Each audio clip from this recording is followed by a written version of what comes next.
Hey, music lovers, it's Mark MacLeod from Deep Down Music here. Happy Valentine's Day. And on this Valentine's Day, thought it would be super appropriate to walk you through a track that I wrote well over a year ago called Two Become One, but was very much had romance in my mind when I wrote it. And so I come to think of it today. So I'm showing you here my setup in FL Studio, which is the DAW I was using at the time. And very basic stuff going on here. This was actually one of the first tracks that I wrote and released, and really, really simple setup. So you'll see I've got some basic samples that I'm using for all of my percussion, and kind of thought it would be a cool idea to just play around with one synth. So I've got this Groove Machine synthesizer that I used to create a bunch of different instruments here. So I've got this one, you can't hear it. Let's see if we can change that. There we go. Very simple kind of haunted keyboard thing that I did with that I'm using for part of the melody. Created a basic pad also with the same synth.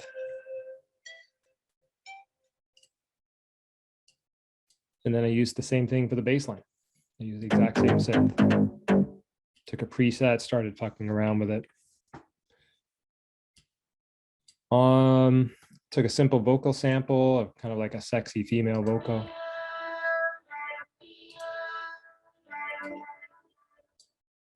Basic noise effect you hear in all different tracks.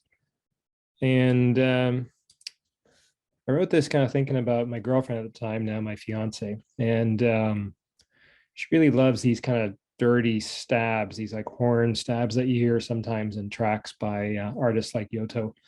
And so I just took one of those and kind of laid it all out. Took that, applied a maximizer to it. If you look at the effects that I put on it, really, really basic. My setup was so simple at the time.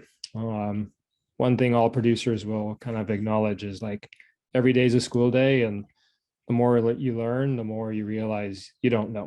And so there was so much that I didn't know over a year ago when I wrote this track. So like, if I look at what I'm doing in terms of effects, super, super simple. I just had a little EQ thing going on in the kick, a little reverb on the clap that I'm using for a snare, a little parametric EQ just to widen the hi-hats.